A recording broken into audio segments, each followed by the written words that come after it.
Nous étions restés au chapitre 3 et nous étions arrêtés au verset 15.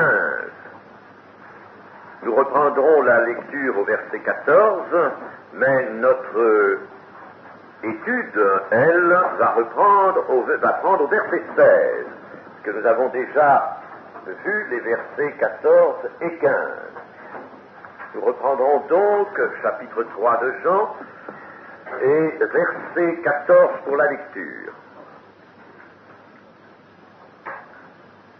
Et comme Moïse éleva le serpent dans le désert, il faut de même que le Fils de l'homme soit élevé, afin que quiconque croit en lui ait la vie éternelle. Car Dieu a tant aimé le monde qu'il a donné son Fils unique, afin que quiconque croit en lui ne périsse point, mais qu'il ait la vie éternelle. Dieu, en effet, n'a pas envoyé son Fils dans le monde pour qu'il juge le monde, mais pour que le monde soit sauvé par lui. Celui qui croit en lui n'est point jugé, mais celui qui ne croit pas est déjà jugé, parce qu'il n'a pas cru au nom du Fils unique de Dieu. Et ce jugement, c'est que la lumière étant venue dans le monde, les hommes ont préféré les ténèbres à la lumière, parce que leurs œuvres étaient mauvaises. Car quiconque fait le mal est la lumière, et ne vient point à la lumière, de peur que ses œuvres ne soient dévoilées. Mais celui qui agit selon la vérité vient à la lumière, afin que ses œuvres soient manifestées, parce qu'elles sont faites en Dieu. Amen. Nous n'avions pas pu, bien sûr, épuiser cet entretien de Jésus avec Nicodème. Certains auteurs, traducteurs ou commentateurs, ont pensé que, à partir du verset 16, Jean rapportait des choses qui lui étaient bien sûr inspirées, mais qui n'appartenaient pas à l'entretien de Jésus avec Nicodème. L'entretien, selon certains, aurait pris fin au verset 15. Mais c'est une erreur. C'est une erreur. Tout le reste est bien de l'entretien de Jésus avec Nicodème. Je ne veux pas développer les raisons de cela, mais je vous le signale simplement au cas où vous rencontreriez cette idée que l'entretien a pris fin au verset 15 et que ça change peut-être pas grand-chose. Mais enfin, c'est une idée fausse, n'est-ce pas? C'est toujours à Nicodème que Jésus s'adresse, et c'est Jésus qui a adressé ces paroles. Ce n'est pas Jean qui les rapporte d'autre part, d'une autre source, n'est-ce pas? C'est au contraire bien Jésus qui continue l'entretien, et cela a tout de même de la valeur, de l'importance en ce qui concerne la compréhension de ces merveilleux versets. Dans le verset 16, nous arrivons là à ce verset qu'on fait apprendre par cœur, et il est bon de le savoir par cœur, bien sûr. C'est une chose il est possible de dire à certaines personnes quand le moment est là, n'est-ce pas, de prononcer cela. Ça vaut beaucoup mieux peut-être qu'une foule d'explications. C'est ce verset donc qu'on utilise beaucoup. Mais nous allons quand même l'étudier. Il sert à l'évangélisation. Nous allons quand même l'étudier.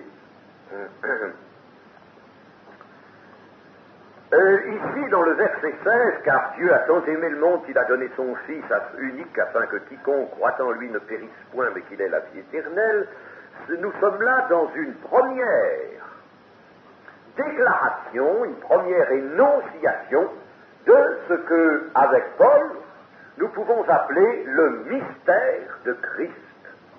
Mystère du royaume de Dieu, mystère de Christ. Nous entrons en plein, au centre, dans la moelle, si je puis dire, du mystère de Christ. Et là, Jean commence. Il a déjà commencé, bien sûr, peut-être dans ce que nous avons lu, qui était si précieux et qui appartenait à sa vocation d'écrivain sacré, chaque écrivain sacré ayant sa vocation particulière. Nous avons vu que Jean, ce disciple que Jésus aimait, avait une vocation à l'amour. Nous avons vu qu'il a été gardé longtemps. Son évangile est venu le tout dernier, après les synoptiques, et assez longtemps après les synoptiques, que là, n'est-ce pas, Jean a été donc gardé par le Seigneur pour mûrir dans l'ombre, avec cette vocation particulière qui était la sienne. Si je veux qu'il reste jusqu'à ce que je vienne, à toi que t'importe, Pierre, je veux que celui-là reste, je vais le garder plus longtemps que les autres. Et effectivement, Jean a été gardé cet amour, cette connaissance qui lui était déjà particulière alors que Jésus était sur la terre. Cette connaissance de l'amour, elle va s'amplifier, mûrir, le Saint-Esprit va la faire éclore, et c'est alors que l'évangéliste Jean, apôtre, sera rendu capable de nous donner ces merveilleuses révélations sur l'amour de Dieu. Et on peut dire qu'ici, nous entrons avec Jean dans la révélation de l'amour de Dieu, le grand mobile des œuvres de Dieu. Dieu est amour, l'amour est de Dieu, nous dira Jean dans sa première épître. C'est le grand mobile des œuvres de Dieu, et c'est la source de tout. C'est la source des œuvres créatrices de Dieu, cet amour. C'est la source aussi de la rédemption qui est en Jésus-Christ. Dieu a tant aimé, tellement aimé. Cet amour dont Jean ici commence à nous parler, sous cette forme, a tellement aimé, c'est si grand, c'est si immense, eh bien, nous le retrouvons en une autre expression dans l'apôtre Paul, Éphésiens 3, verset 18 ou verset 17, en sorte que Christ habite dans vos cœurs par la foi, afin qu'étant enracinés et fondés dans l'amour, vous puissiez comprendre avec tous les saints quelle est la largeur, la longueur, la profondeur et la hauteur, et connaître l'amour de Christ qui surpasse toute connaissance, en sorte que vous soyez remplis jusqu'à toute la plénitude de Dieu. Vous voyez, cet amour, Paul va en parler aussi avec des moyens d'expression tels qu'il va montrer cette immensité de l'amour et, pour ainsi dire, cette incompréhension à laquelle l'homme est arrêté, par laquelle il est arrêté, à cause même de l'infirmité de sa chair. Cet amour donc nous est montré comme une chose immense, déjà ici. Dieu a tant aimé le monde. Le monde. Ah, qu'est-ce que c'est que le monde? Il y a des petites variations sur le monde lorsque ce terme est employé tout au long des Écritures.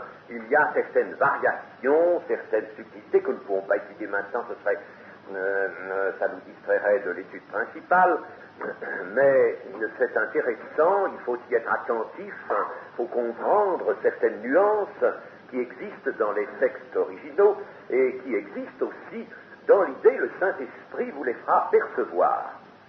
Ici, le monde, c'est l'humanité déchue.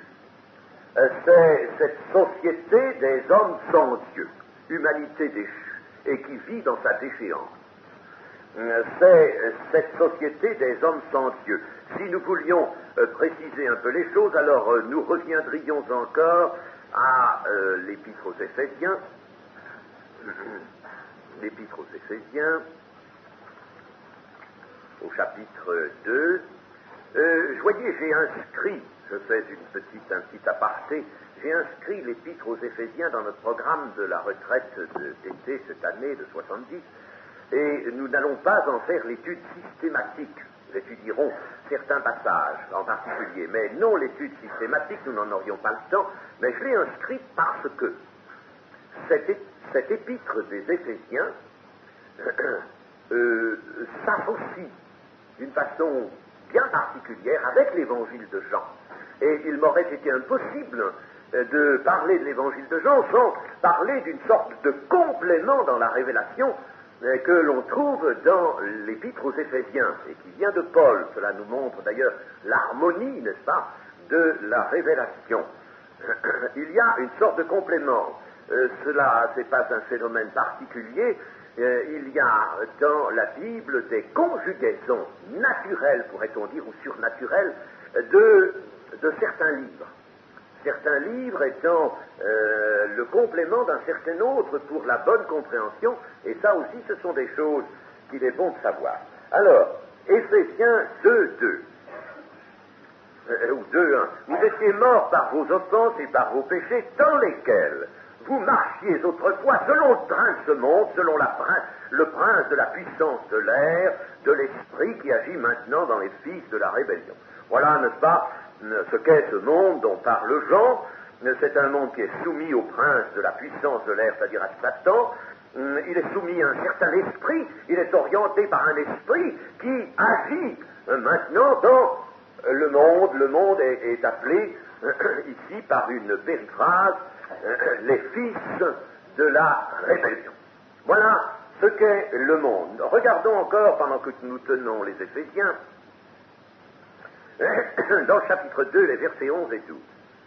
C'est pourquoi vous autrefois, païens dans la chair, appelés incirconcis par ceux qu'on appelle circoncis, c'est-à-dire les Juifs, et qui le sont en la chair par la main de l'homme, souvenez-vous que vous étiez en ce temps-là sans Christ, privés du droit de cité en Israël, étrangers aux alliances de la promesse, sans espérance et sans Dieu dans le monde.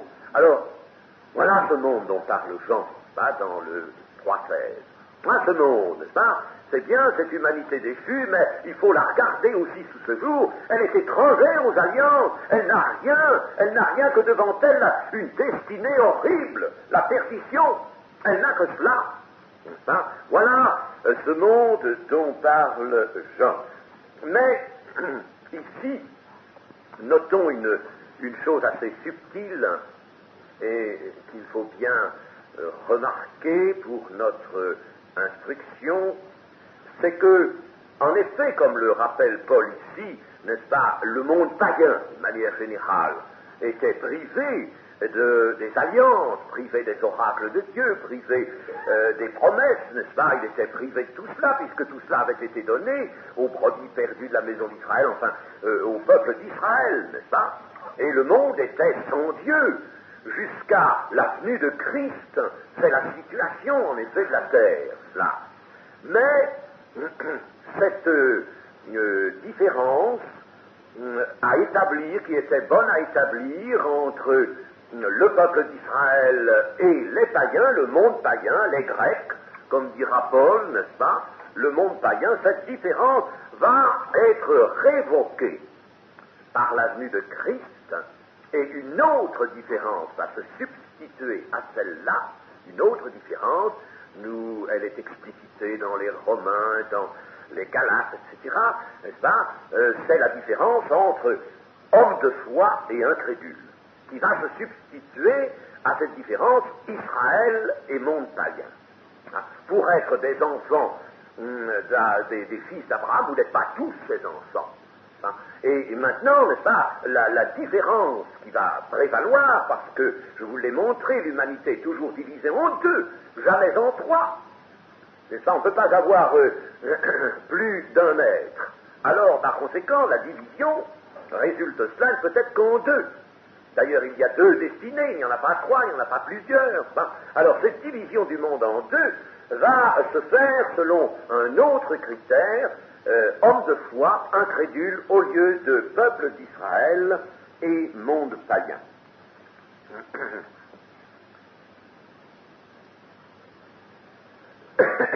Remarquons ici ce que nous dit l'apôtre Jean. Dieu a aimé le monde, il a tant aimé ce monde. Et ce monde dont nous venons de parler, eh bien, c'est aussi celui dont Jean dit ceci, je n'ai pas la peine d'aller tournez vos pages, écoutez, n'aimez point le monde, ni les choses qui sont dans le monde. Si quelqu'un aime le monde, l'amour du Père n'est point en lui. À un certain... Donc, remarquez bien cela, c'est important, vous allez voir la pensée que nous allons en retirer. C'est que le Seigneur, donc, ici, nous déconseille vivement d'aimer le monde. Il nous enjoint même de ne point aimer le monde, n'est-ce pas? Parce que l'amour du Père n'est point dans celui qui aime le monde. Ah, ça, voyez, n'aimez point le monde, ni les choses qui sont dans le monde. C'est important, mes amis, c'est important, on ne fait pas assez attention à tout cela. Alors donc, il nous est dit d'un côté que le Père n'aime pas le monde. Et dans Jean 3,16, il est dit que le Seigneur a tant aimé le monde. Regardons encore, avant de conclure sur ce point, je vais encore regarder Jacques 4,4. Adultères que vous êtes, ne savez-vous pas que l'amour du monde est inimitié contre Dieu? Celui donc qui veut être l'ami du monde se rend ennemi de Dieu. Ça, voyez-vous. Alors, nous allons conclure sur ce point. Nous trouvons dans l'Écriture beaucoup de contrastes que d'aucuns pourraient appeler des contradictions, mais qui sont des contrastes nécessaires. La vérité apparaît d'un relief, n'est-ce pas? Et pour qu'il y ait relief, nous savons en photographie, il faut qu'il y ait du contraste. Eh bien, la Bible nous présente des contrastes. Et si nous ne savons pas regarder ce contraste, ou si nous voulons, n'est-ce pas, éteindre ce contraste, le supprimer, eh bien, nous altérons, bien sûr, le message de la Bible. Alors, il y a un contraste, et il faut s'en servir de ce contraste. Eh bien, voici ce qu'il faut comprendre. Dieu aime le monde, il a même aimé énormément le monde, il aime le monde uniquement en vue de son salut. N'est-ce pas? Aimer. Donc, dans Jean 3,16, n'est pas un attachement au monde et à la nature du monde, pas du tout, alors là c'est l'inimitié, mais une grande miséricorde qui, par puissance et par sacrifice, entend arracher le monde à la puissance de la mort. C'est uniquement cela, Jean 3,16, c'est cela, n'est-ce pas? Et il n'y a pas d'amour de Dieu qui prenne une autre forme et un autre sens que cela. Il en sera toujours donc ainsi de l'amour de Dieu. La rédemption est dans l'ardente sollicitude de Dieu pour les hommes perdus, bien que ces hommes perdus soient hautement réprouvés de Dieu. Vous comprenez la chose, hein? Parce qu'elle n'est pas comprise. Nous faisons là des mises au point qui ne sont pas faites, généralement, dans nos milieux évangéliques. Je ne parle pas d'ailleurs, bien sûr, n'est-ce pas? Nous avons dans l'Église évangélique, bien sûr, des dénominations différentes, et nous voulons naturellement nous aimer aussi largement que nous le pouvons sur la base de la foi, de notre foi qui est commune, n'est-ce pas? Bien sûr, n'est-ce pas? Mais nous ne pouvons pas quand même ne pas faire attention, être attentifs aux erreurs qui sont venues et s'introduire, hélas, dans la connaissance. Il y a dans certaines parties du monde évangélique cette idée que Dieu aime, il a tant aimé que il aime jusqu'à même fermer les yeux sur le péché. Mais en plus, il y a aussi cette erreur, n'est-ce pas? Et nous allons le voir, ça va se confirmer ici, que lorsque quelqu'un a reçu la grâce du salut, le pardon de ses péchés, eh bien, Dieu, n'est-ce pas, exerce son amour d'une manière que nous allons voir, n'est-ce pas, et qui est peut-être différente de celle qui s'exprime en Jean 3,16. Ainsi donc, regardons toujours l'amour de Dieu comme un amour fort, puissant, plus fort que la mort, mais qui a un but, sauver, arracher aux forces de la mort. C'est un amour qui veut sauver. si nous regardons cet amour pour nous-mêmes chrétiens ou à l'égard des autres sous un autre angle, eh bien nous commettons la plus tragique des erreurs.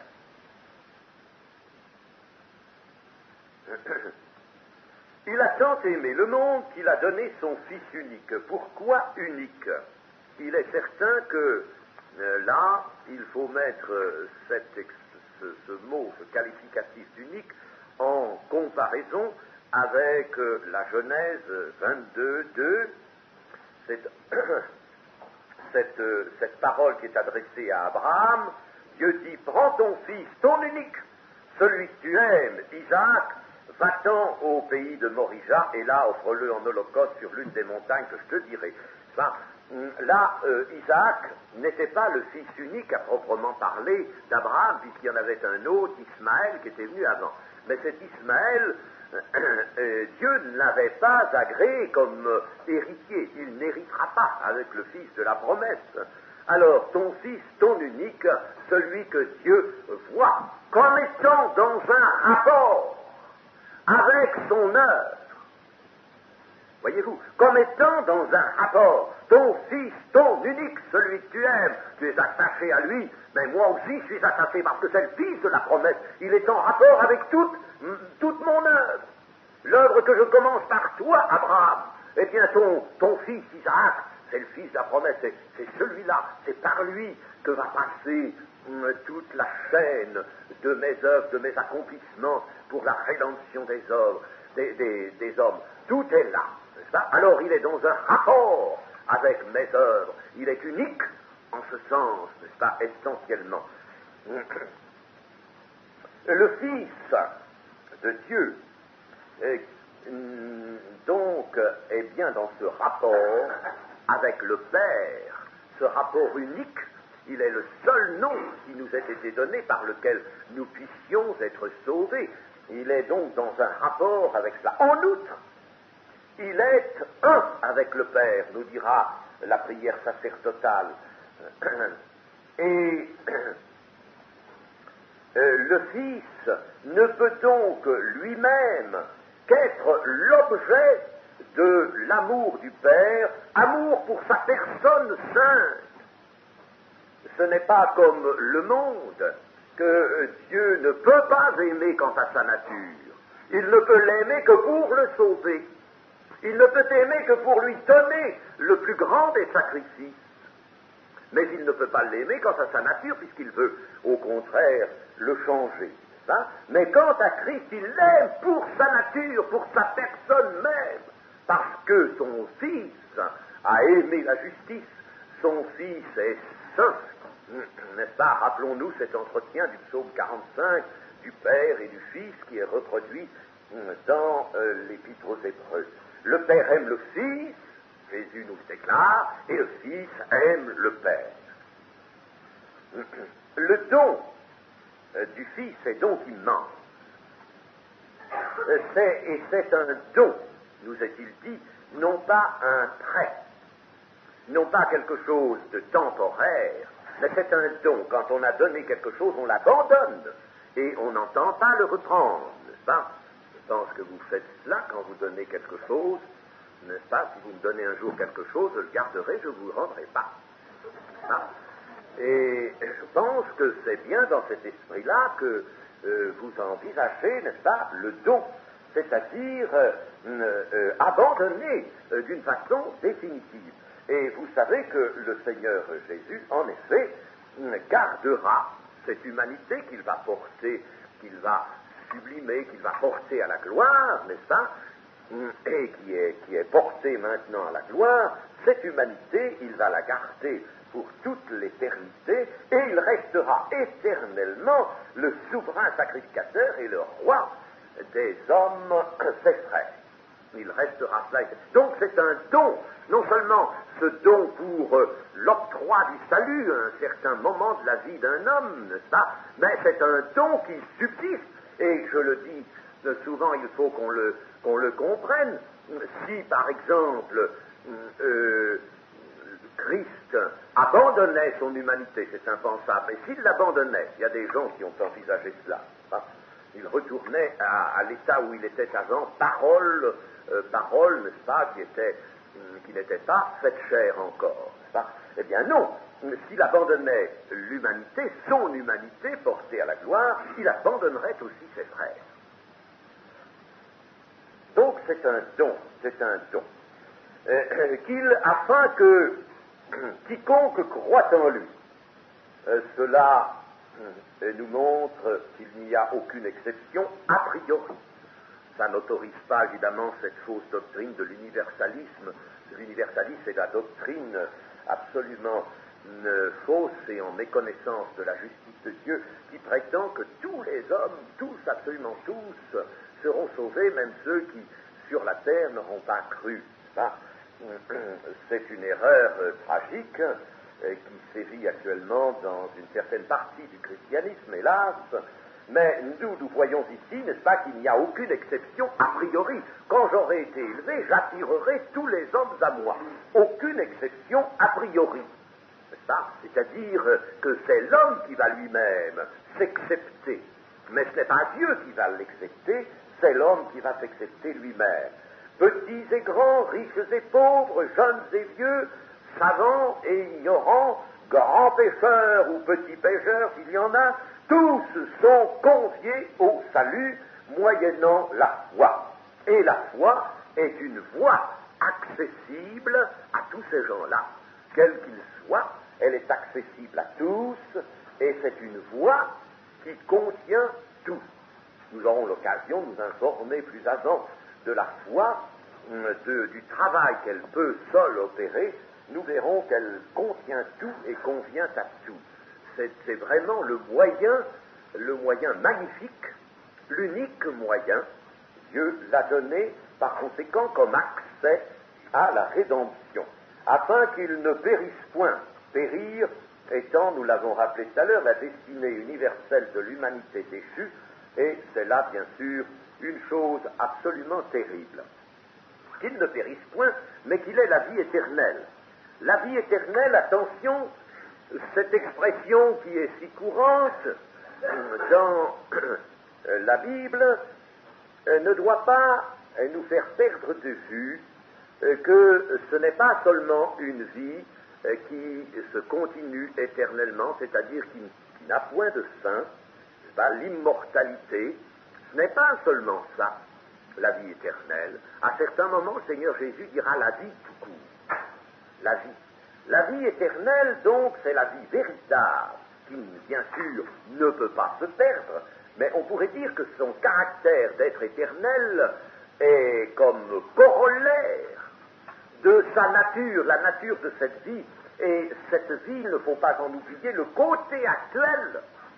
Il y a un côté actuel et un côté que nous avons déjà fait apparaître par nos démonstrations, nos petites démonstrations, n'est-ce pas, et que nous verrons encore à nouveau, le côté actuel de la vie, qui est une chose absolument nouvelle, une chose obtenue par l'action créatrice de Dieu, et c'est une chose qu'il faut posséder maintenant, à partir du moment où elle est reçue.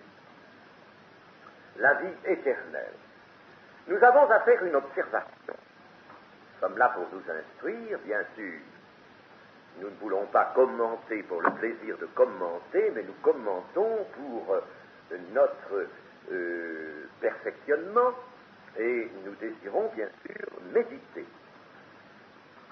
La rédemption n'exclut nullement le jugement. Il est question ici de la rédemption, le Seigneur parle largement de la rédemption, n'est-ce pas? Il ne veut que rien n'arrête cette proclamation de l'amour de Dieu pour la rédemption des hommes, mais la rédemption n'exclut nullement le jugement. Et elle va intervenir pendant la suspension des jugements de Dieu. Les jugements de Dieu sont suspendus, mais comme ils sont saints, les jugements de Dieu, comme ils sont indispensables, ils sont là suspendus. Il ne faut jamais oublier cela, n'est-ce pas?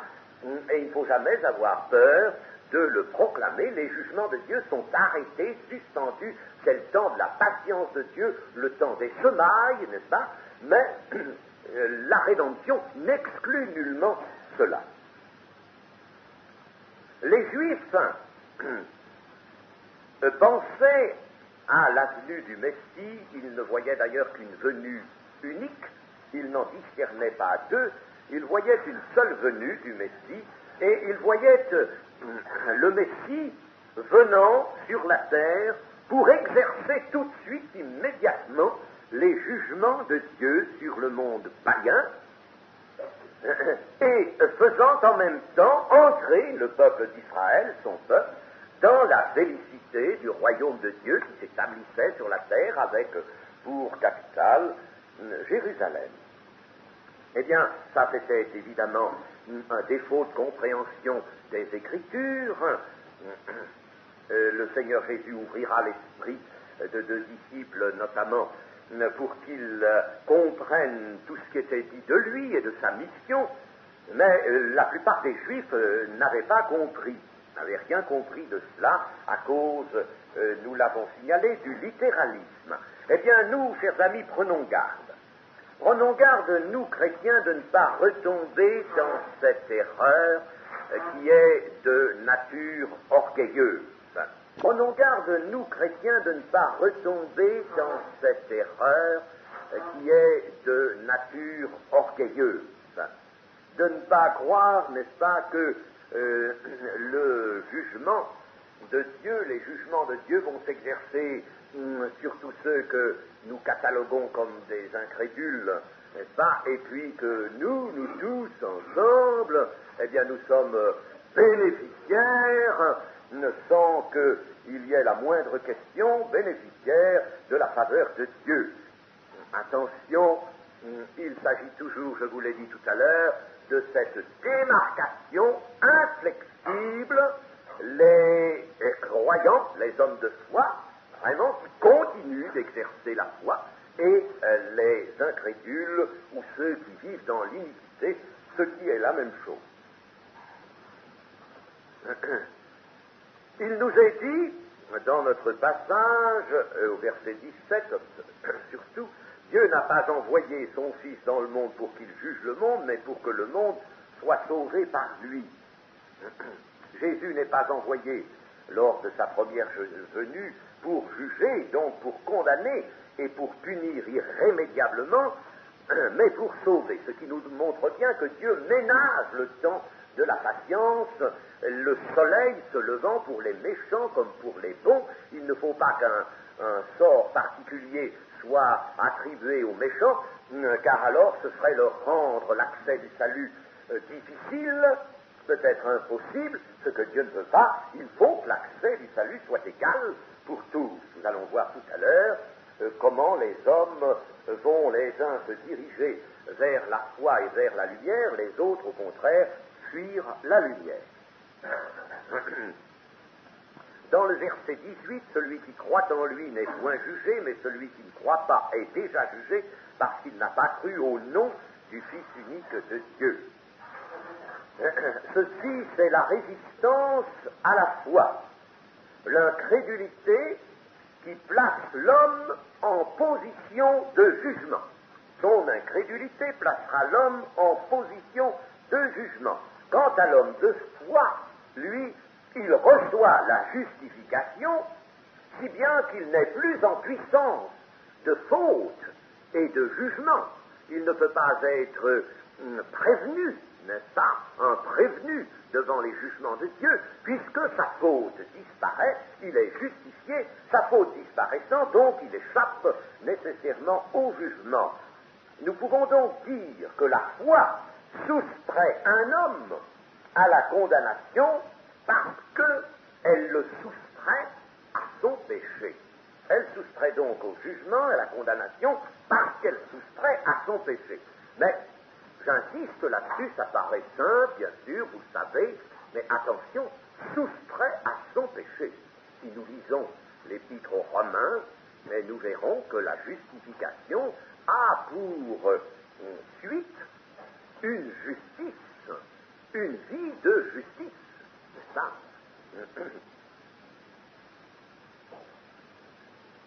Ainsi, il n'y aura plus à regarder si un homme, tel homme, a ou n'a pas péché. Ce n'est plus dans l'économie actuelle ce qu'on va considérer, ce que le Seigneur va considérer. Il ne va pas regarder si un homme a ou n'a pas péché, non. Il va regarder s'il a cru dans le Fils, dans le Sauveur, ou s'il n'a pas cru. Et son incrédulité va se substituer à ses péchés pour le condamner. Il ne sera pas condamné à cause de ses péchés, il sera condamné à cause de l'incrédulité qui ne lui a pas permis de saisir le pardon de ses péchés. Ça, voyez-vous, et c'est ce que dit Jean, Jésus, dans l'évangile de Jean, au chapitre 16, versets 8 et 9, et quand il sera venu, le Paraclet, le Consolateur, et quand il sera venu, il convaincra le monde en ce qui concerne le péché, la justice et le jugement, en ce qui concerne le péché parce qu'ils ne croient pas en moi, c'est tout. Pas le péché parce qu'ils sont voleurs, menteurs, assassins, qu'ils se souillent de toute manière, n'est-ce pas? Qu'ils se vautrent dans toutes les corruptions possibles, parce qu'ils sont idolâtres aussi. Non, c'est là pour ça. Ça devait disparaître. Ça, Dieu l'avait rayé par la rédemption. N'est-ce pas? Cette rédemption étant donnée universellement aux hommes, non pas prise, saisie universellement, mais donnée universellement par Dieu. Alors, le péché, eh bien, c'est qu'ils n'ont pas cru en Jésus, c'est qu'ils n'ont pas saisi par la foi cette rédemption. C'est là leur péché. Il n'y en a pas d'autre. C'est pourquoi un certain péché, d'ailleurs, je fais cela, mènera à la mort, parce qu'il sera un péché, ce péché qui mène à la mort, le péché contre le Saint-Esprit, parce qu'il ferme, alors c'est le seul qui ferme vraiment à un homme la rédemption. Il ferme la rédemption. Ça.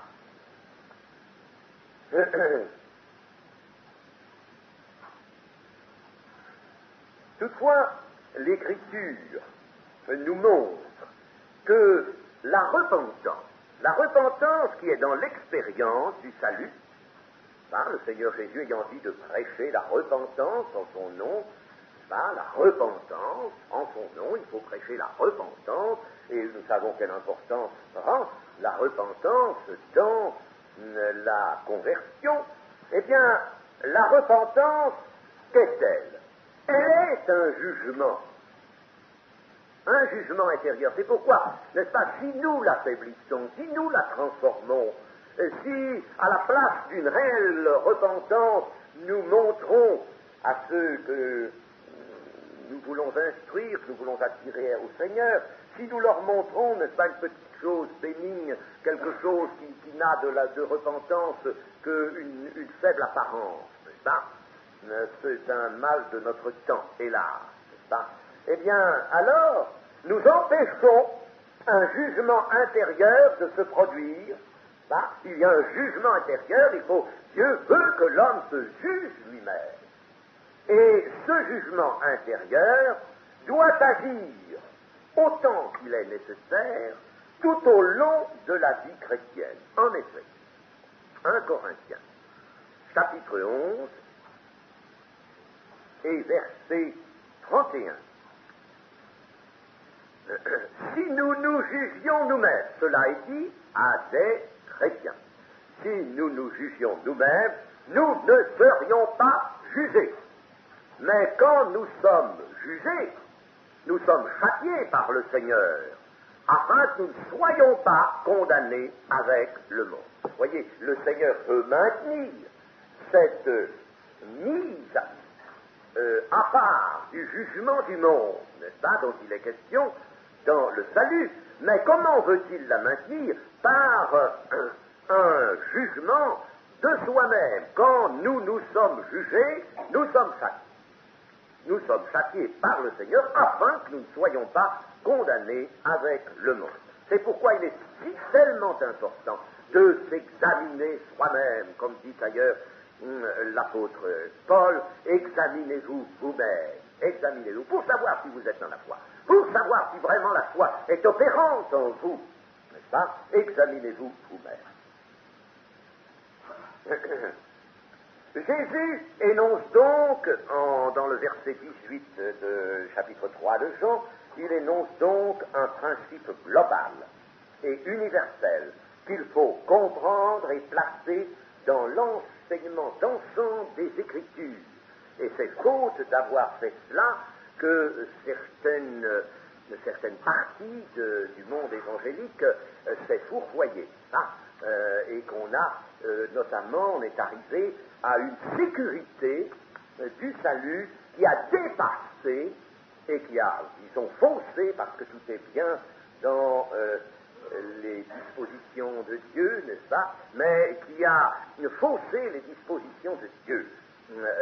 Un salut, une assurance de salut qui était conservée même par ceux qui s'éloignent complètement de la foi, qui n'exercent plus la foi, qui retournent à ce qu'ils ont vomi. Ils ont cru un moment, ça suffit, ils sont sauvés parce qu'ils ont cru un moment, n'est-ce pas? Et ce n'est pas cela du tout que disent l'ensemble des Écritures. Ici, Jésus énonce le principe de la rédemption, et comme cela se fait partout, aussi bien dans les épîtres que dans les discours du Seigneur Jésus, quand il tient un sujet, un grand sujet, eh bien il reste sur ce sujet. Et il n'enseigne pas les restrictions, ou si vous voulez, les aperçus adjuvants, n'est-ce pas, de cet enseignement central qu'il donne.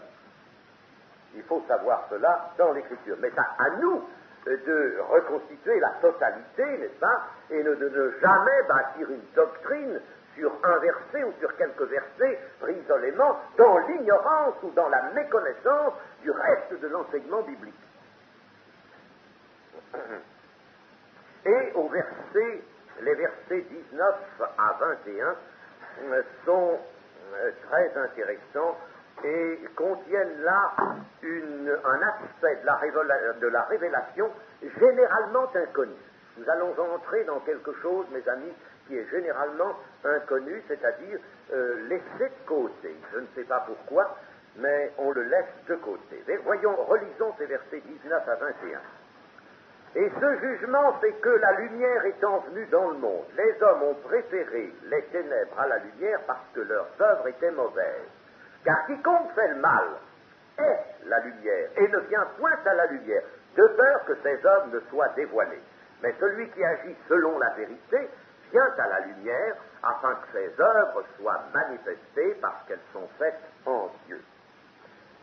Que veut nous dire ici le Seigneur Jésus? Eh bien, il veut nous dire qu'en le rejetant, lui, lumière du monde, l'homme motive d'abord sa condamnation. C'est le motif, il va fournir lui-même le motif à sa condamnation. Le motif à sa condamnation, j'ai dit tout à l'heure, c'était pas ses péchés. C'était pas ses péchés puisqu'il y a une rédemption pour les péchés. C'était pas ses péchés. Le motif qui subsiste pour sa condamnation, c'est précisément le rejet de la lumière. Et le jugement final constatera uniquement ce rejet. Jean 12, verset 48. Jean 12, verset 48. Ou versets 47 et 48. Si quelqu'un entend mes paroles et ne les garde point, ce n'est pas moi qu'il juge, car je suis venu non pour juger le monde, mais pour sauver le monde. Celui qui me rejette et qui ne reçoit pas mes paroles a son juge. La parole que j'ai annoncée, c'est elle qui le jugera au dernier jour. Cette parole est là, n'est-ce pas, pour dire, eh bien, il y a rédemption et rédemption universelle s'adressant à tous les hommes, rédemption pour tous. A priori, Dieu donne rédemption à tous par Jésus-Christ, mais il fallait avoir le Fils, il fallait saisir le Fils, il fallait le prendre, n'est-ce pas, et point question de tous tes péchés, c'est pas la peine d'aller voir tout ça, c'est ton rejet du Fils et naturellement de cette parole, c'est ton rejet qui te condamne maintenant. Le jugement final va donc constater le rejet de Christ et des paroles de Christ. La lumière dont il est question ici, n'est-ce pas, nous l'avons déjà parlé, mais je vous ai dit que nous étudierons le concept lumière nous l'étudierons au fur et à mesure de notre progression, parce qu'il est très délicat. Enfin, ici, nous pouvons dire un peu plus, c'est que la lumière, c'est la puissance de la vie dans la sainteté de Dieu. La lumière, la puissance de la vie, mais attention, la puissance de la vie laissée dans son atmosphère qui est la sainteté de Dieu. Il ne peut pas être question de lumière, n'est-ce pas, si l'on parle de vie hors de la sainteté. La lumière, c'est vivant. Donc la lumière, c'est la puissance de la vie dans la sainteté de Dieu. Et sans détourner, là est le péché, est le motif du jugement. Ah, et là nous arrivons à quelque chose de bien délicat. Il nous est dit que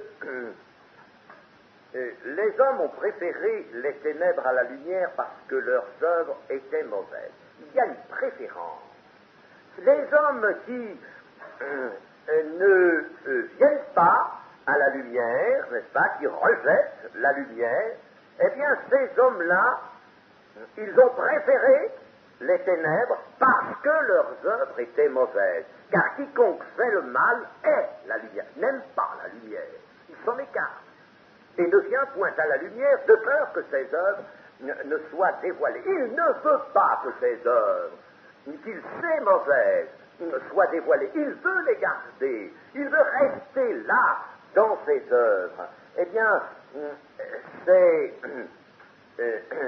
l'incrédulité, n'est-ce pas, bien sûr, ces hommes qui ne veulent pas que leurs œuvres mauvaises soient dévoilées, ce sont des incrédules. Mais pourquoi sont-ils incrédules?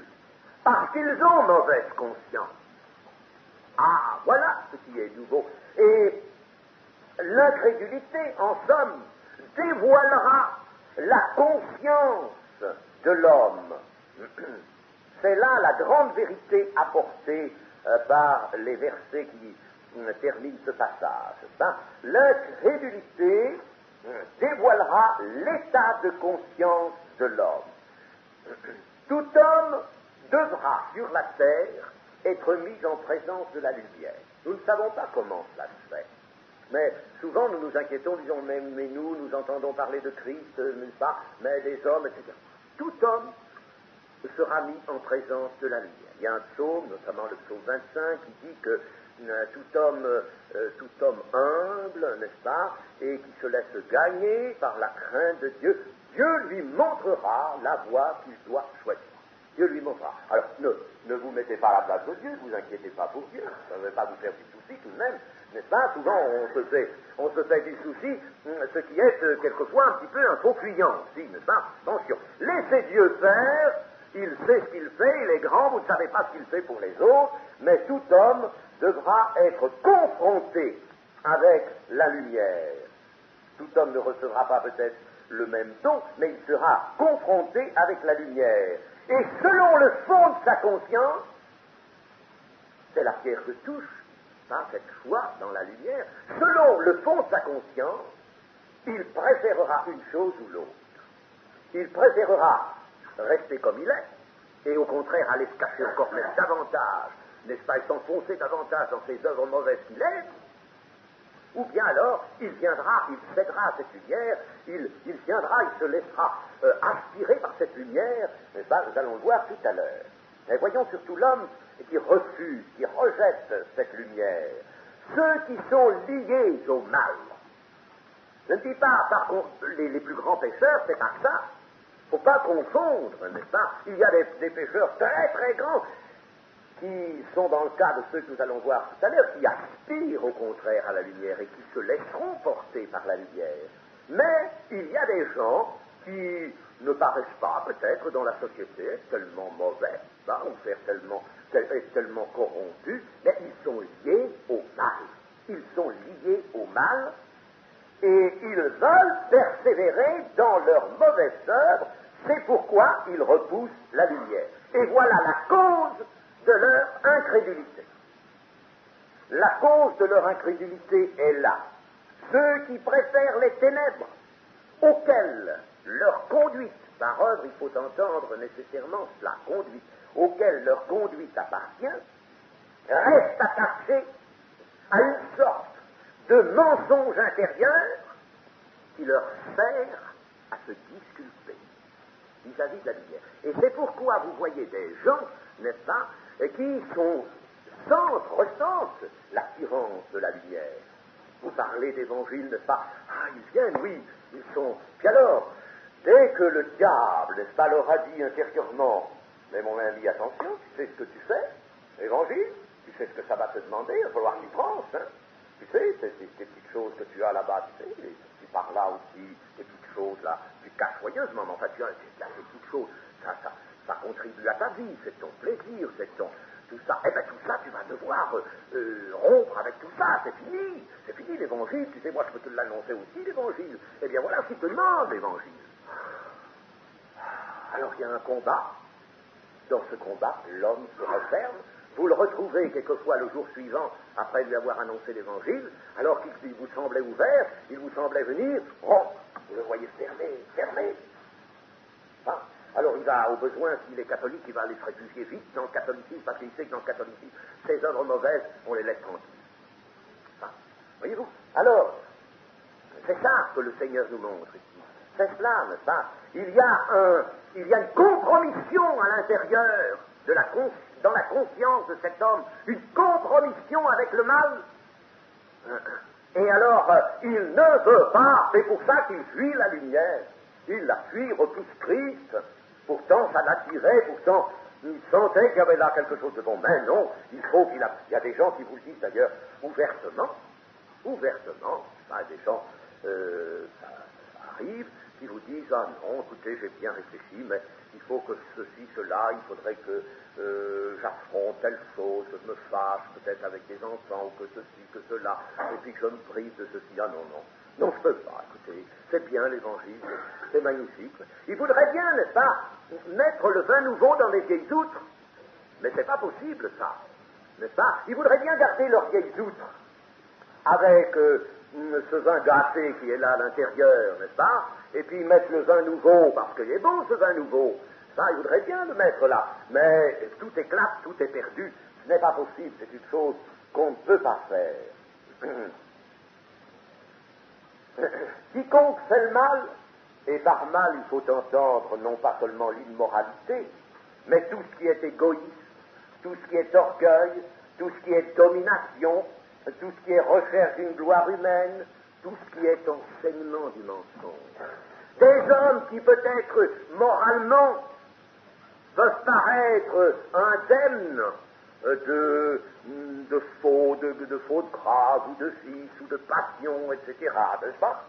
Et ces hommes qu'on dit, oh, même, ce sont des hommes respectables, ce sont des hommes bien, n'est-ce pas?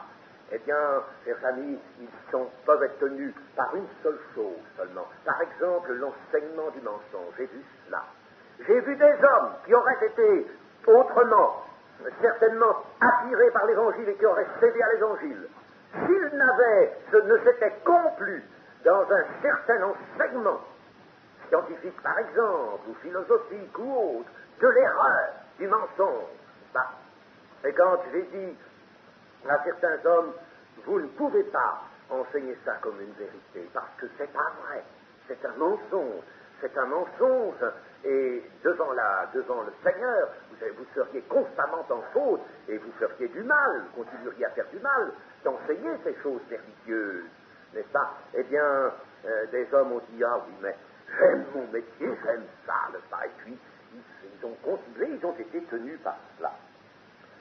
Ainsi, on peut dire qu'il y a une relation, et c'est le Seigneur qui l'établit, cette relation, entre, si vous voulez, le mal, la pratique du mal, que ce soit immoralité, que ce soit idolâtrie, que ce soit tout ce que vous voudrez, entre le mal, il y a une relation entre la pratique du mal et l'incrédulité. Ça nous est montré, et c'est un aspect des choses que l'on ne voit pas toujours. Bien sûr, ça ne veut pas dire, n'est-ce pas, qu'on va sauver les propres justes. Les propres justes, ce sont des gens qui précisément sont attachés à l'incrédulité parce qu'ils sont attachés à leurs œuvres mauvaises, n'est-ce pas, auxquelles ils donnent une apparence de justice. Ils sont attachés à des préjugés qui sont en eux, à des pensées qui leur sont propres, n'est-ce pas, et ils ne volent pas en démordre. Par conséquent, c'est le mal, ça aussi, ils sont attachés au mal. Mais attention, n'est-ce pas, de tenir compte de ce que nous dit ici l'Évangile. L'incrédulité ne peut donc pas être une chose loyale et sincère. Commettons souvent l'erreur de dire cela, n'est-ce pas, oh oui, il croit pas, celui-là, oui, il croit pas, mais il est sincère. Non, mes amis, nous ne sommes pas Dieu pour regarder au fond des consciences, nous ne sommes pas Dieu pour juger non plus, mais nous sommes avertis par l'Évangile, l'incrédulité n'est pas une chose loyale et sincère. Elle est le produit d'une préférence à l'égard du mal. Et elle n'est pas comme on le croit quelquefois, elle n'est pas philosophique, ou elle ne résulte pas d'une impossibilité d'exercer la foi. Il y a des gens qui disent, ouais, je peux pas exercer la foi. Je voudrais bien, mais oui. Oh, mais ça, c'est bien, c'est votre évangile, c'est très bien, mais je ne peux pas. Ça ne m'a pas été donné, alors je ne peux pas exercer la foi. C'est un faux client. C'est un faux client. C'est bien autre chose qui les retient éloignés de la foi. N'est-ce pas? C'est autre chose, il faut que nous le sachions, parce que si c'était une impossibilité d'exercer la foi, eh bien, savez-vous que ça reporterait la responsabilité de leur perdition sur Dieu. Dieu qui ne leur aurait pas donné, n'est-ce pas? Et c'est ce qu'ils pensent, n'est-ce pas? C'est ce qu'ils voudraient nous faire penser. Dieu ne leur a pas donné ça, n'est-ce pas? Dieu a donné à tout homme un sens spirituel qui est dans son cœur et qui lui permet d'exercer la foi. Mais nous allons voir. Nous allons voir un cas parce que, vous voyez, la chose que je vous dis là, est extrêmement importante. C'est une chose généralement très laissée de côté ou mal considérée, et pourtant elle est dans l'Évangile. Nous avons besoin de savoir cela. Je vais vous montrer dans un récit de l'Évangile l'attitude d'un homme. L'attitude d'un homme qui, sur le plan moral, était certainement bien placé. Oh, il n'y a pas d'homme parfait, bien sûr, n'est-ce pas, mais il y a des hommes plus ou moins moraux, n'est-ce pas? Des hommes qui sont plus ou moins soucieux, n'est-ce pas, de se respecter, de respecter certaines règles de vie, n'est-ce pas? Et puis qui cependant ne saisit pas le salut en Jésus-Christ. C'est le jeune homme riche dans l'Évangile de Marc, au chapitre 10 et au verset 17. Comme Jésus se mettait en chemin, un homme accourut et, se jetant à genoux, lui dit, « Bon maître, lui demanda-t-il, que dois-je faire pour hériter la vie éternelle ?» Jésus lui dit, « Pourquoi m'appelles-tu bon? Il n'y a de bon que Dieu seul. Tu connais les commandements, tu ne commettras point d'adultère, tu ne tueras point, tu ne déroberas point, tu ne diras point de faux témoignages, tu ne feras tort à personne, honore ton père et ta mère. » Il répondit, « Maître, j'ai observé ces choses dès ma jeunesse. » Le Seigneur Jésus ne dit pas le contraire, il ne lui dit pas, « Non, mon ami, tu t'abuses. » Non, j'ai observé ces choses, il y avait, non pas peut-être, n'est-ce pas, une absence de défaillance, mais il y avait une vérité dans cela. Jésus, l'ayant regardé, l'aima, l'ayant regardé, l'aima. Et l'ayant regardé, ça veut dire ayant plongé ses regards, n'est-ce pas, dans sa conscience. Vous savez, nous avons vu dans l'Évangile de Jean que le Seigneur Jésus n'avait pas besoin qu'on le renseigne sur ce qui était dans l'homme, parce qu'il savait lui-même ce qui était dans l'homme. Donc il voit la conscience et il lui dit, il te manque une chose, une seule chose. Il te manque une chose. Il y a une chose qui te manque. Autrement dit, il y a une amarre que tu as à rompre, une seule. Va, vends tout ce que tu as, donne-le aux pauvres et tu auras un trésor dans le ciel, puis viens et suis-moi. Mais affligé de cette parole, cet homme s'en alla tout triste, car il avait de grands biens. Jésus, regardant autour de lui, dit à ses disciples qu'il sera difficile à ceux qui ont des richesses d'entrer dans le royaume de Dieu. Eh bien, que s'est-il passé là? Cet homme, en somme, était un de ces hommes qui, au point de vue moral, et même on peut dire, n'est-ce pas, que sur le plan général de l'iniquité et du péché, il avait peut-être beaucoup moins que d'autres il s'était attaché à la loi de Dieu de son mieux, n'est-ce pas, qui était demandé sous l'ancienne alliance, et par conséquent, n'est-ce pas, tout de même, il avait fait quelque chose en direction de Dieu. Et Jésus l'aima, il possédait une certaine rectitude morale, mais voilà, il refuse la lumière, il repousse la lumière et la vie, parce qu'il est attaché au bien terrestre. Ça, le Seigneur l'a vu dans son cœur, et c'est cette amarre qu'il voudrait rompre. Il est attaché au bien terrestre, il va rester homme naturel, et il va passer à côté de la nouvelle naissance, par défaut de foi, lequel viendra d'un mal dont il n'a pas voulu se séparer. C'est un mal, voyez-vous, c'est un mal qui est en lui, c'est un mal, et ce mal, il ne veut pas s'en séparer. Ce mal, c'est celui de l'amour d'une jouissance terrestre. Qu'est-ce que c'est bien lui procurait? Peut-être était-ce en lui, n'est-ce pas, un sujet d'idolâtrie, peut-être au contraire en tirait-il une jouissance qu'il considérait comme licite, n'est-ce pas? Nous le savons, mais de tout sens, il avait un attachement, un amour pour la jouissance terrestre de ses biens, et qui est un mal, c'est un mal, n'est-ce pas? Ça vient de la chute, c'est un mal dont il ne veut pas se séparer. Voilà le cas, c'est un cas presque extrême, dirait-on, n'est-ce pas, d'un homme qui va rester dans l'incrédulité, car c'est ça l'incrédulité. Il ne faut pas croire que l'incrédulité, c'est seulement le fait, n'est-ce pas, de repousser, de nier Dieu, etc., n'est-ce pas, que c'est l'athéisme. Non, l'incrédulité, c'est le fait de quelqu'un qui se refuse à exercer la foi sur la personne de Jésus. C'est ça l'incrédulité. Et par contre, avons-nous lu, l'attachement à la vérité permet la foi. L'attachement à la vérité. Celui qui agit selon la vérité vient à la lumière. Il vient à la lumière. Donc il est pécheur comme tout homme, celui-là, n'est-ce pas? Il est pécheur, il vient à la lumière. Il a besoin de la lumière aussi. Il a besoin comme d'autres. Mais celui-là, il vient à la lumière. Il agit selon la vérité. Jésus dira, lorsqu'il comparaîtra devant Pilate, il dira ceci: je suis né et je suis venu dans le monde pour rendre témoignage à la vérité. Quiconque est de la vérité, écoute ma voix. Bah, quiconque est de la vérité. Et c'est à mettre en équivalence avec ceci: celui qui agit selon la vérité vient à la lumière. Les hommes dont il s'agit ici sont donc des pécheurs, mais ils n'aiment pas leur péché. Voilà la différence avec les autres, c'est qu'ils n'aiment pas leur péché, ils subissent leur état de péché, ils sont faibles, sont incapables de s'en sortir eux-mêmes, mais ils n'aiment pas leur péché, ils n'aiment pas, n'est-ce pas, ils aspirent à être délivrés. Et ce sont ces hommes dont parle Romains chapitre 2, verset 7, réservant la vie éternelle à ceux qui, par la persévérance à bien faire, cherchent l'honneur, la gloire et l'immortalité. Ils cherchent quelque chose, ils soupirent, mais ils ne le trouvent pas.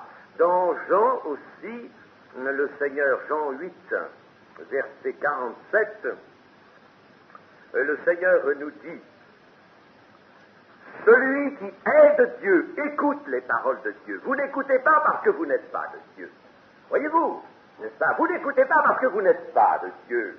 Il y a en vous un attachement au mal, et vous ne soupirez pas après la libération, vous ne soupirez pas, vous complaisez dans votre mal, il vous plaît votre mal, vos œuvres ténébreuses, ça vous convient, vous y restez attachés. Alors, vous ne pouvez pas écouter mes paroles, c'est pas possible, vous ne pouvez pas exercer la foi. Celui qui est de Dieu, si vous soupiriez tout en pataugeant dans votre tourbe, n'est-ce pas, mais vous seriez là comme un désespéré qui cherche partout quelqu'un pour le sauver, alors là, oui, vous écouteriez, vous saisiriez la main qui se tend vers vous, vous saisiriez la lumière. C'est ce que nous dit l'évangile de Jean. Et vous voyez que c'est corroboré par d'autres passages. L'homme qui soupire vers le bien, qui cherche la droiture, celui-là s'approchera de Christ et il lui remettra sa vie par la foi. C'est plus exactement sa conduite, son bien intentionné, n'est-ce pas? Il cherche Mais tout cela est encore, évidemment, du charnel, n'est-ce pas? C'est bien intentionné. Ces œuvres sont incapables de devenir par elles-mêmes une source de salut, bien sûr, ou de devenir le bien. Mais attention, ces œuvres sont une manifestation de soupir, et c'est pourquoi il est dit qu'elles sont faites en Dieu. Elles sont faites en Dieu. Elles sont une manifestation d'un désir, d'un soupir intérieur, et alors, il viendra à la lumière, dès que la lumière s'approchera de lui, ira, n'est-ce pas, dans son environnement, alors il s'approchera de la lumière de Jésus, afin que ses œuvres soient manifestées. C'est à ce moment-là que ces œuvres seront mises en forme d'œuvres justes, deviendront des œuvres justes à ce moment-là, n'est-ce pas, quand la lumière aura fait son œuvre en lui et sur lui, n'est-ce pas? Voilà ce qui est dit. Voilà ce que l'évangile de Jean nous dit, chers amis, et nous n'en tenons souvent pas compte du tout. Ce n'est pas des choses dont nous allons faire tellement la théorie aux gens que nous évangélisons, mais pour nous, il est nécessaire de savoir cela, que l'incrédulité, c'est pas quelque chose qui est plus ou moins vague, et qui est plus ou moins, et l'incrédulité, je répète, c'est le non-exercice de la foi sur la personne de Jésus. Eh bien, cette incrédulité, c'est pas quelque chose qui est laissé au hasard. Des gens il se trouve comme ça que des gens ont la foi, peuvent avoir la foi des autres, d'autres non. Oh, c'est malheureux, c'est comme ça, mais ils peuvent pas, les pauvres, les malheureux. C'est pas ça, n'est-ce pas? L'incrédulité n'a rien de cet aspect hasardeux, n'est-ce pas? L'incrédulité, c'est quelque chose qui s'explique, et Dieu envoie le pourquoi. C'est un attachement à un mal ou au mal, à des œuvres de ténèbres qu'on ne veut pas quitter, dont on ne veut pas se séparer. Et c'est pourquoi, chers amis, nous gagnerons le plus d'hommes possible, nous en gagnerons le plus si nous faisons intervenir la repentance. Si la repentance intervient, alors elle est capable d'aller jusqu'au maximum, d'épuiser toutes les ressources possibles, compte tenu de la liberté que Dieu laisse à l'homme, n'est-ce pas? Attention, il y a la conception de la liberté, là. Mais la repentance que nous pouvons prêcher, dont nous pouvons parler, n'est-ce pas? Cette repentance qui sera appuyée par l'Esprit de Dieu viendra convaincre de péché, de justice et de jugement. Eh bien, cette repentance qui est un jugement intérieur, sera-elle capable d'opérer des séparations que dont nous ne pourrions pas obtenir la séparation autrement, sans cette repentance. C'est elle, autrement dit, qui pousse, si vous voulez, l'action rédemptrice aussi loin qu'il est possible de la pousser dans le monde des hommes. C'est elle. Et si l'on adoucit ça, n'est-ce pas, aujourd'hui, il ne faut pas trop parler de catastrophes, j'ai lu ça dans un écrit, il ne faut pas trop parler de choses catastrophiques, il ne faut pas trop alerter les gens, il ne faut pas leur faire peur, même c'est pas la peur du gendarme. Bon. Non, dites-leur, raisonnez-les, dites-leur qu'en prenant Christ, ils sont heureux, etc. Validez que tout cela. Le Seigneur a parlé de repentance, qui est un jugement. Il faut les arracher à des œuvres que nous ne connaissons pas, ne savons pas, nous, quelles sont leurs œuvres ténébreuses, n'est-ce pas? Et quelles sont les adhérences qui résistent, qui les empêchent d'exercer la foi. Nous ne le savons pas, mais Dieu le sait. En tout cas, nous pourrons faire le maximum de travail par le moyen d'une repentance. Et c'est pourquoi il y a dans l'Église, je dis bien dans nos milieux aujourd'hui, des gens, partout il y en a, des gens qui n'ont pas fait une réelle expérience. Ils ont adhéré, ils viennent parmi nous, n'est-ce pas, comme parmi d'autres dénominations, la même chose, il y en a partout, n'est-ce pas? Et ce sont des gens qui ne sont pas des nôtres, des gens qui n'ont pas fait une réelle conversion parce qu'ils n'ont pas abandonné. Et ils ne sont pas venus vraiment à la lumière. ils veulent, n'est-ce pas, recevoir quelque chose, souvent ils adoptent une attitude qui est celle du mimétisme. Vous connaissez en matière biologique le mimétisme, n'est-ce pas? C'est le fait d'un animal qui s'adapte à son milieu en couleur, etc. N'est-ce pas? Alors ils s'adaptent au milieu de nous, ils chantent des cantiques, ils sont là, ils se trouvent bien, n'est-ce pas? Ils n'ont pas fait une réelle expérience si ils ne sont pas passés par la repentance et non pas du fait de ce jugement intérieur qu'est la repentance, coupés, rompus avec les œuvres des ténèbres. Et plus tard, on s'aperçoit qu'au cours de leur engagement dans l'Église, n'est-ce pas, ou disons dans la vie de l'Église, eh bien, eux, ils n'ont pas une vraie vie chrétienne et ils ne peuvent pas l'avoir, et souvent, on ne peut pas rectifier la chose, ou alors, plus tard, ils feront la repentance qu'ils n'ont pas faite au début. Ça s'est arrivé aussi. On voit des gens, au bout de 2 ou 3 années de présence ou après avoir été baptisés, n'est-ce pas, depuis un temps, eh bien, un beau jour, ils font une repentance, on se dit, mais alors, ils se convertissent, et oui, c'est vrai, ils se convertissent vraiment. Malheureusement, ce n'est pas le cas de tous ceux-là. Eh bien, pensons à ces choses qui nous ouvrent les yeux sur les grandes vérités, et, mes amis, n'imaginons pas, mais laissons la vérité nous gagner et nous instruire. Amen.